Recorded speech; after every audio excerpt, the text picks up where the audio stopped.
మాట్లాడుకోవాల్సింది ముఖేష్ చౌదరి గురించి. ఒక 2 రోజుల ముందు వాళ్ళ అమ్మగారు చనిపోయారు. తను టీం నుంచి వెళ్ళిపోయి వాళ్ళ అమ్మగారిని చూసుకొని లాస్ట్ టైం తను మళ్ళీ రిటర్న్ వచ్చి టీంతో జాయిన్ అయ్యి మ్యాచ్ ఆడాడు.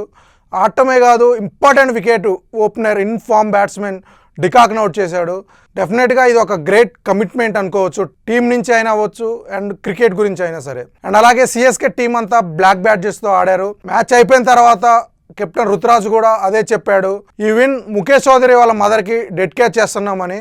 సో ఒక గ్రేట్ టీమ్ ఎఫెక్ట్ అండ్ అలాగే ఒక గ్రేట్ థింగ్ ఇది. ఒక ప్లేయర్కి వాళ్ళు మంచి రెస్పెక్ట్ ఇచ్చారనిపించింది. ఇక మ్యాచ్ విషయానికి వస్తే సంజు శాంసన్ రెచ్చిపోయాడు. ఈ ఐపీఎల్లో తనకి ఇది 2వ century. So first 3 matches fail అయ్యాడు, ఆ తర్వాత తను ఫామ్ అందుకున్నాడు. ఒక్కసారి ఫామ్ అందుకుంటే సంజు శాంసన్ ఎవరు ఆపలేరు, అది మనం ఫస్ట్ నుంచి చెప్తున్నాం. సో రెచ్చిపోయి ఆడాడు.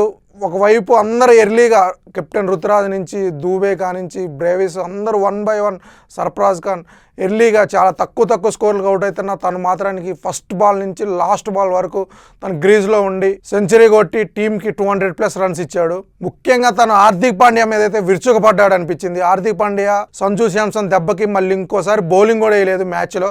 జస్ట్ 2 hours వేసి తను 38 రన్స్ ఇచ్చాడు.